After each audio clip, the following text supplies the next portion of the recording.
Hey everybody, welcome back to the JK Man Podcast with your host Dylan Gozich. Today we're talking about Harry Potter. As you can kind of tell by maybe my shirt or the music or this lovely photo right here. Today, frankly, I just like watching the movies because the spells, the way everything ends up laying out, the creatures, you name it, it's just mystical and kind of like nostalgic in a way. It's just really awesome to watch, regardless of like some shit being different, because I never did get a chance to try to read the books because either I didn't have them or by the time I wanted to read them, I still don't have them.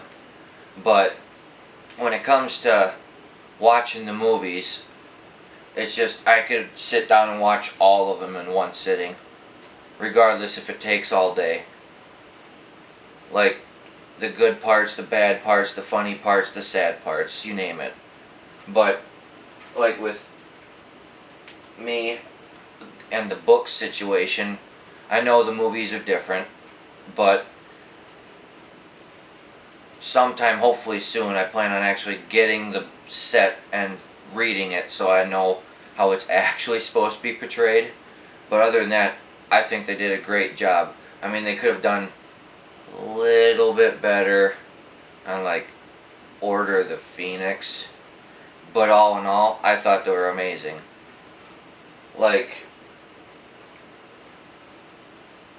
I always wanted as a little kid to sit under the hat and then like figure out what house I am.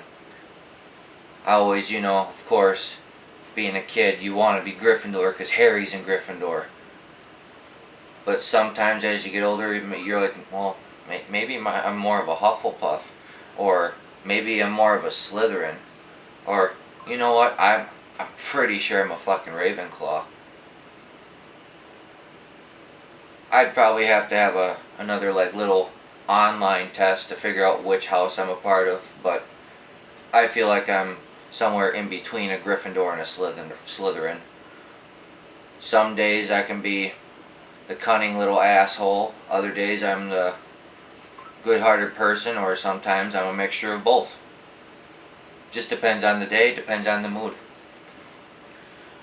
And eventually I would like to try to get a realistic copy of the wands, but as you can see by a couple of them sitting here, like we have Professor Flitwick, Professor Sprout, Professor Snape, damn it, Professor McGonagall.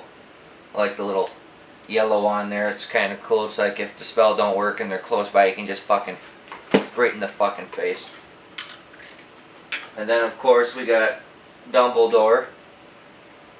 All these are by the mystery wand kits at Walmart, by the way, which if you don't want to guess on which ones are what, they do have a link on Facebook where you can figure out what they are like I did. And then when the first movie came out, I wanted to get this so bad because I didn't have one at the time until they released all these ones. But I also have the wand from Fantastic Beasts from the main character, Newt.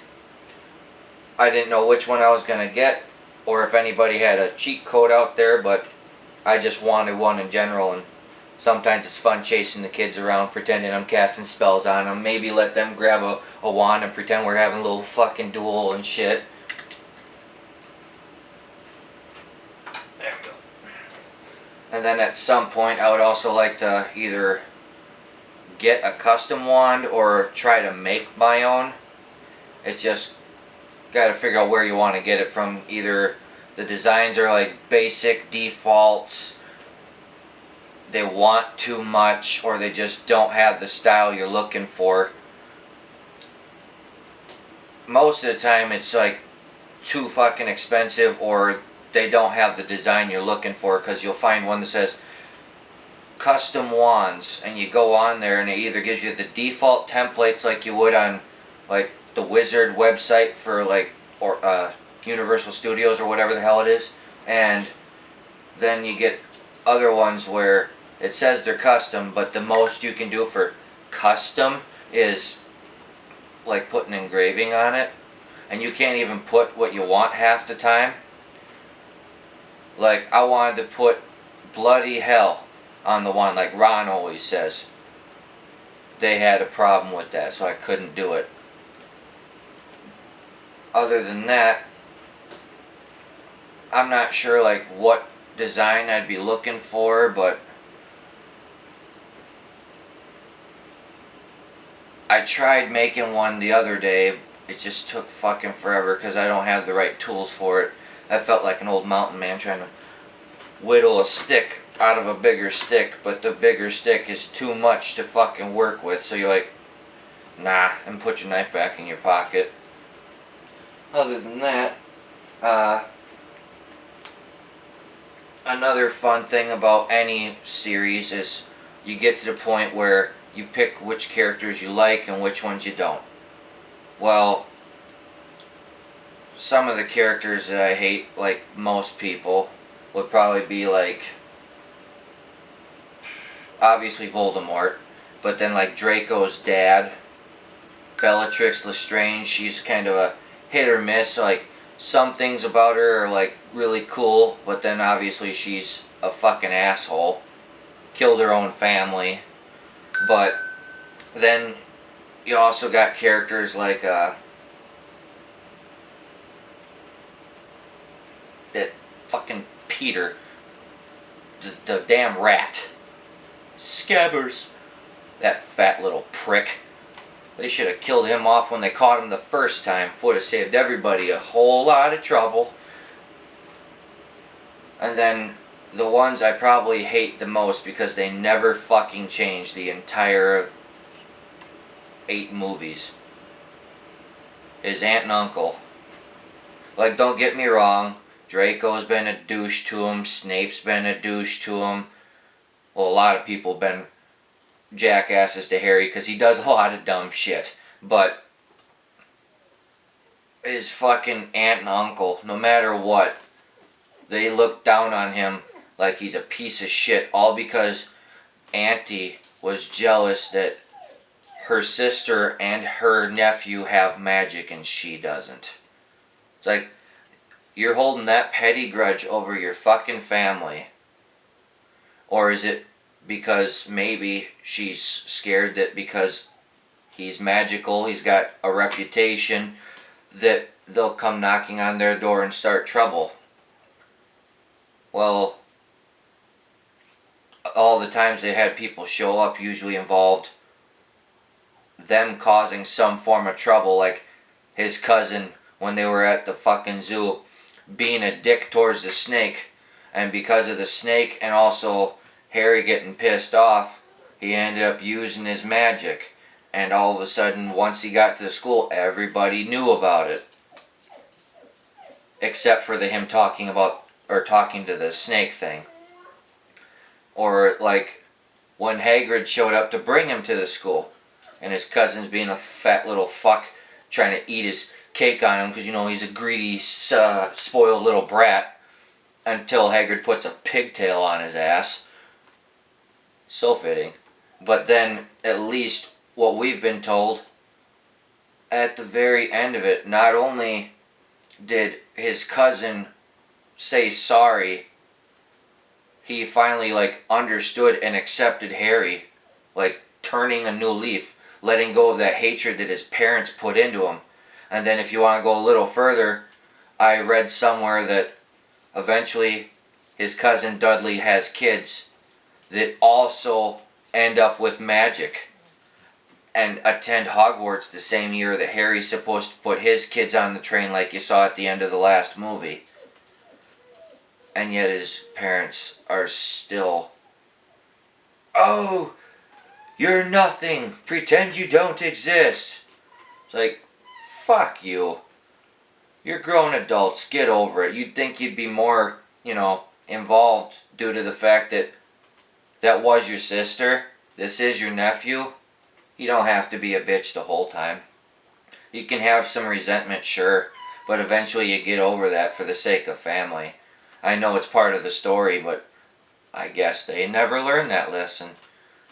But then, obviously, he made a new family. Like, Dumbledore was kind of like his father slash grandfather. Hagrid was like his goofy, sweet, animal-loving uncle. And then Harry and Ron were kind of like his brother and sister, since she ended up with Ron.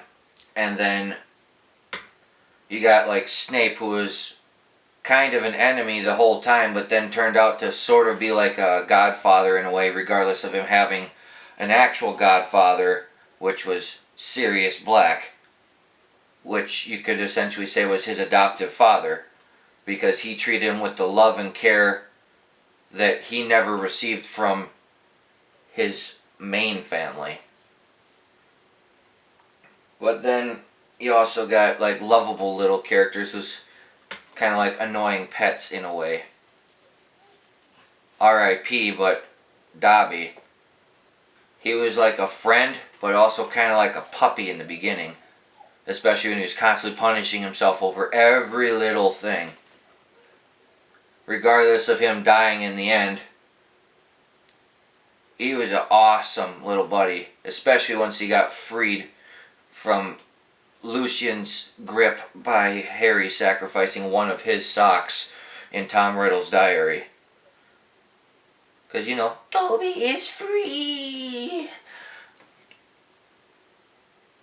But then you also see, like, granted it's a story, but the holes in it where there's so many instances where they could have stopped this fight, but for the dramatic effect of the movie, they just, you know, kept it going, which is fine. It made it more entertaining to watch, but then you start to think, like, there's so many times they could have, like, locked him up or possibly killed him, and they could have avoided all the people that died, including the Weasley twin. I think it was George. One of them. I can't remember which. It's been a couple weeks since the last time I watched all the movies.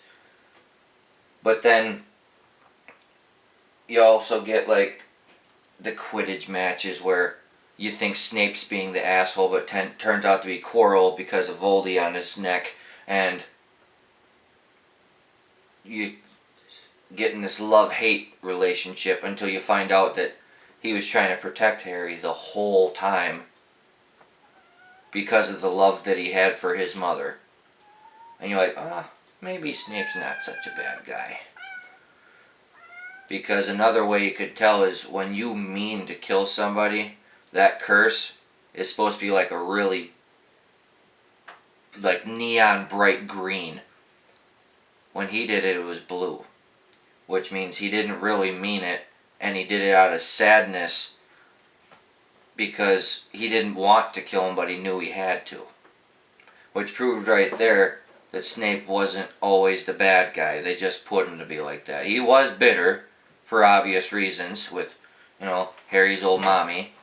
But essentially, he was like his little guardian angel without knowing it. And then you got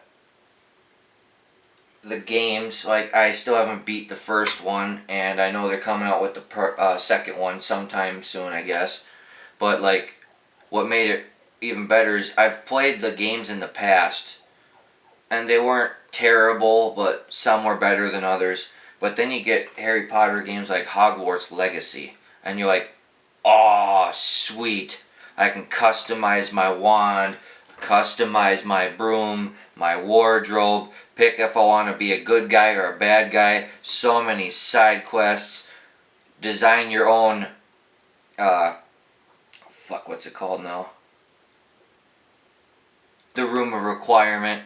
Just so many cool tidbits that you can do while exploring your wizard experience, like battling, taking care of goblins, locating keys to get like house tokens and get special prizes, sneaking around with the invisibility spell, and then Revelio, so you can find a chest or something that you might need to pick the lock with the Loamora. You name it. There's just so many cool things about it. It's like, I love playing this game, but now I want to be a fucking wizard. I'm a what? "You're a wizard, Harry." It's like, didn't you hear me the first time?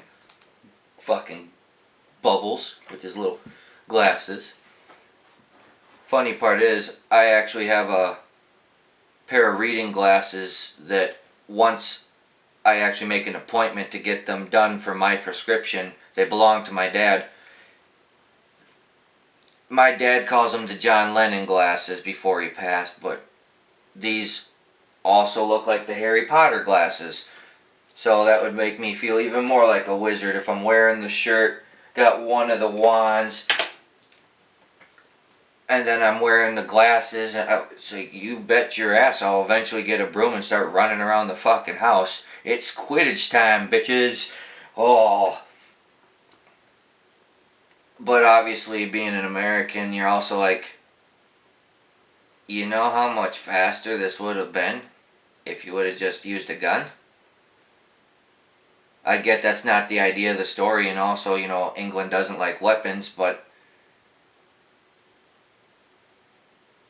it could have been finished so much sooner. Like, oh, honey, Voldemort's in our house. Done. No one had to die. Because unless he's like Billy the Kid with his fucking wand at the ready, I guarantee they could have went, knock knock bitch, and he's gone.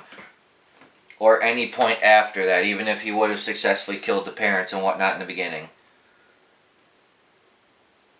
But what's funny is, for somebody who claims he's as smart as he is and as cunning as he is, why is it in the beginning he was told that there's two children being born on the same day, same time, blah blah blah blah, same neighborhood?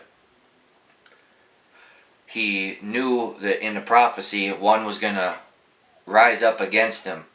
You telling me he couldn't have figured out which one instead of fucking up two families? Killed Harry's parents and drove Neville's parents completely insane, and also they don't know who he is. So he essentially grew up with his grandma and whatnot because his family was also fucked in the process. It isn't fair, man. Neville had a rough going up until he finally started doing better in the Order of Phoenix, when Harry taught him how to properly cast spells, and also, kind of like Ron, eventually getting a brand new wand instead of hand-me-downs. So it works the way they need to. They just needed a little bit more practice. And then you saw how badass Neville got towards the end there at the last movie. He had confidence. A girl that liked him. He was ready to fuck some shit up. It just took a little while to get there. I guess even though she was the ass of the story, in a sense, if it wasn't for Umbridge, that would have never happened.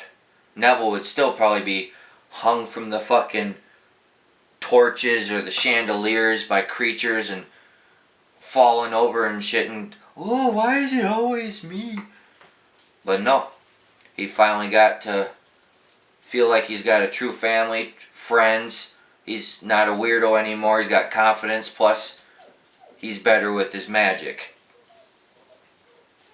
Just like you got, what's his name now? The Irish one.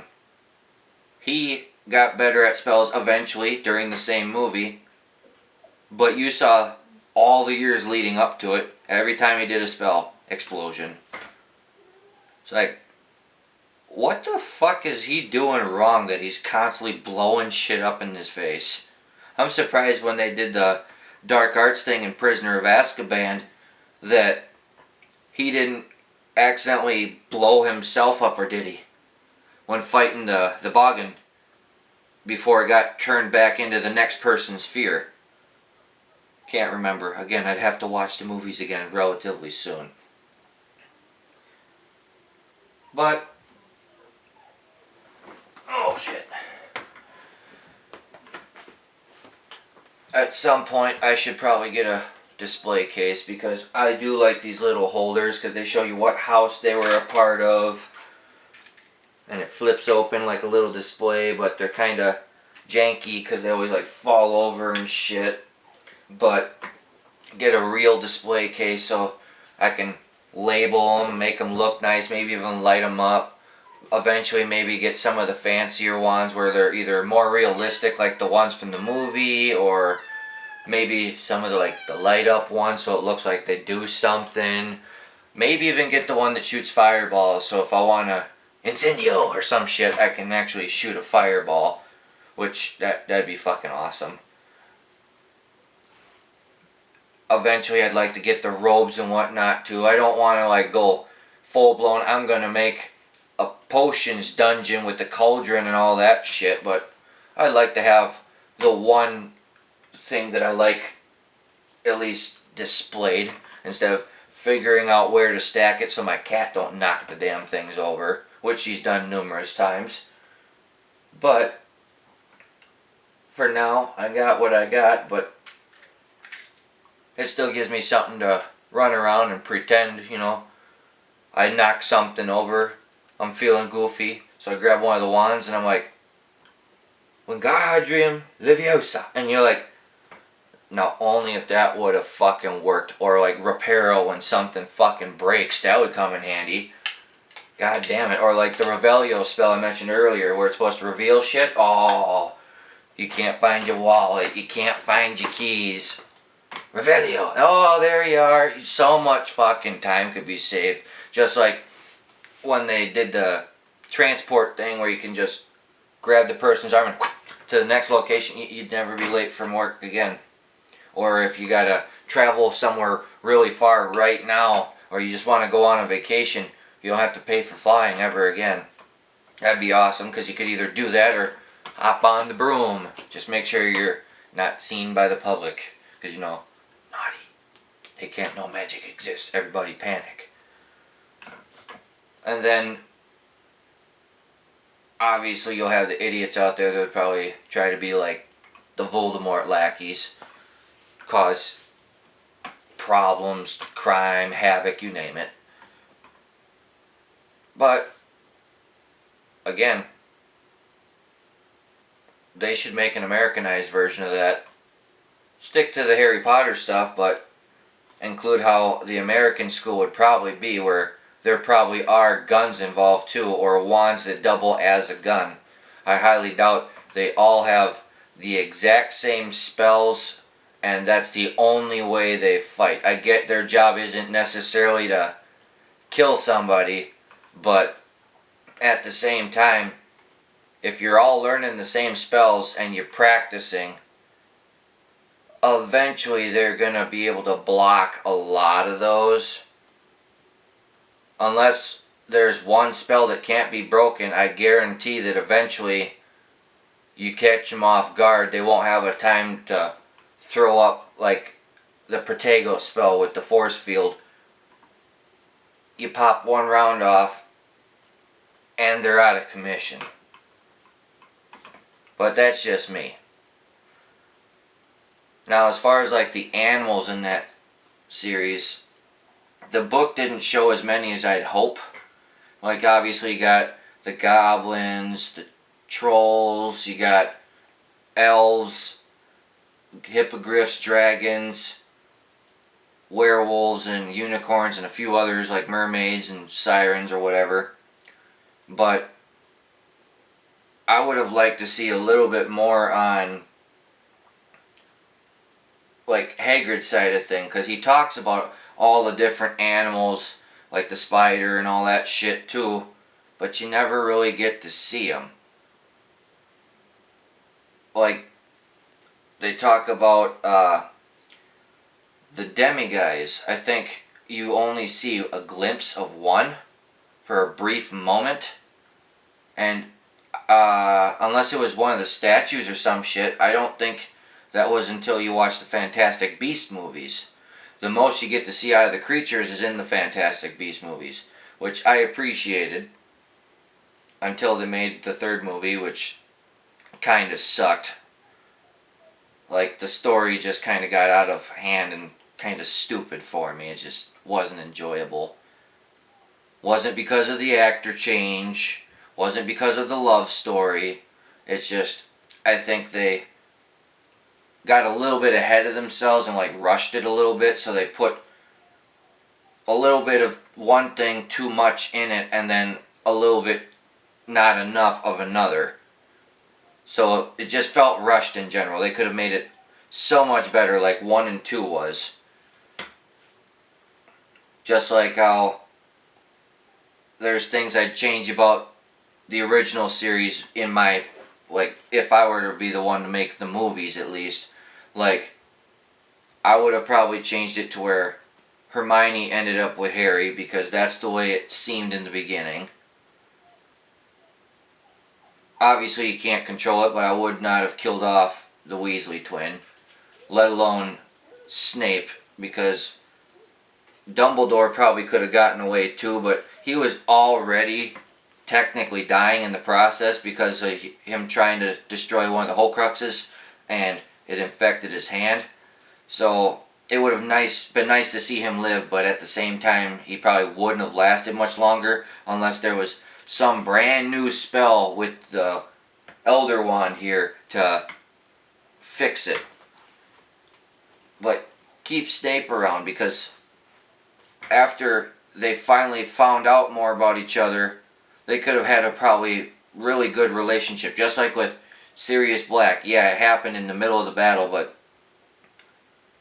it would have been so nice to where instead of him getting killed by Bellatrix, it was the other way around, or at least she gets locked up in Azkaban forever and her wand broken so she can't fucking use it to get out. Or like keep Lupin and his wife in the story instead of killing them off right away, and then find out through like side stories that they did end up having a baby together and Harry ended up raising it. It's like another person caught in the midst of Voldemort's grips that has to grow up technically without their birth parents, but at least they're getting something that Harry didn't. Love, attention, and affection. And then you got the funny moments too, where I wish they would have done more pranks with the wands or spells and other shit they did, because you saw some from the twins, like when they threw the firework dragon into the school and other random little shit. But the only other one that technically wasn't a prank but was pretty fucking funny is when Ron broke his wand in, I think it was part 3, and he goes to fucking teach Malfoy a lesson for treating Hermione like shit. Eat slugs, and all of a sudden, and he's puking up a fucking slug. Oh, it's disgusting. Another one. It's like DJ Khaled. Another one. Or like the time in Goblet of Fire when Moody, or, you know, Barty Crouch Jr., turned fucking Draco into a ferret, put the fucker in his pants, and woo! It's like, I don't care if that's not what the rules are, McGonagall. That shit was funny, and he got what he deserved that fucking movie. Especially when in, I think it was Prisoner of Azkaban, when he finally got punched in the fucking face and he ran away like a little girl. Like, that was empowering for her. That was awesome for us. Not to mention it was fucking funny, and you're like, yeah, teach the bully a lesson. Not hating on Tom Hiddleston. Shit, wrong character. Tom Felton, sorry. And granted, he's in Broadway doing an adult version of himself now from the Harry Potter series. Like, no hate to him. Just his character, because his character was what it was made out to be. An annoying, spoiled brat influenced by daddy, and then eventually went with his heart instead of his fucking dad's bullshit rules. And that's another fun thing, is like, you join these Harry Potter fan pages on Facebook, kind of like I did, and they tell you tidbits that you never knew before unless you actually read some of the books or like digging a little further, like in lore. on a Facebook page and they tell you shit you didn't know before, like the fact that the actor who plays Draco's dad, they wanted, for the most part, to stick to what J.K. wrote in the book. And when it came to his design, apparently he's supposed to look like a white, short-haired man. I think a little bit of facial hair possibly. A regular fucking suit. And a slender, like, ordinary man. But when the actor came on set, he goes, "Is this what I'm wearing?" And then he goes, "Can I get a wig?" And then he like, "Doesn't matter if it's a mop or whatever, I'll wear whatever." So he picked out a random wig. And then he goes, "Where's like the wardrobe and stuff?" Goes and picks like random shit. Like a fur coat, like collar or whatever, kind of like you see in the movies, and some other shit, making him look a little bit more, pompous and uppity, like he's actually supposed to be considered regardless of how he dresses in the books. And he wore that on the stage, and they're all like, "What the hell are you wearing? This isn't a costume thing." He goes, "If you don't like the way it looks, I'll wear what you asked, but let's just try this and see how it goes." And they brought it up to the director and whatever, and he liked how much it looked like that. He goes, "Sweet. Next time we're going with what your design is. We'll come up with a new outfit for you based off of your selection. You're in charge of what you get to pick." So he actually made Draco's dad look the way he did. And then on top of it, instead of just, like all the other ones where it's tucked in their sleeve or some shit, he wanted to have a different style of wand because of the social status. So he mentioned about possibly having it where he's got a black cane with the snake head on it and the wand's hidden inside. And they're like, "Oh, no. That's just weird." After the director loved the way he came out and the energy and how he was portraying the character, he basically gave him complete control over what he wanted to do with it. So that's why we got the Lucius Malfoy we do today. Pompous leather gloves, overcoat with the fur, fancy suit, and then the cane with the wand hidden inside. Ultimately, I think that was a fucking awesome call. But then, what kind of makes it a little funny is you got people, they're like, "Oh, I love Harry Potter. It reminds me that the guy from Twilight is in." It's like, he was only in one of the movies, and his character died. I mean, granted, he was in it, but he didn't really play much of a role, because, like, my brother, he actually has read the series, and there's certain characters they haven't mentioned because they don't want to make the movie as long as they would. Otherwise, people might not want to watch it, because if they included everything from the book, yeah, you'd probably have at least like a 2, 3 hour, 4 hour movie. Or the fact that you're supposed to hear from certain characters more than you actually do in the movie. Like, you're supposed to hear about Ron's older brothers more than what they showed or talked about in the movies. You're supposed to have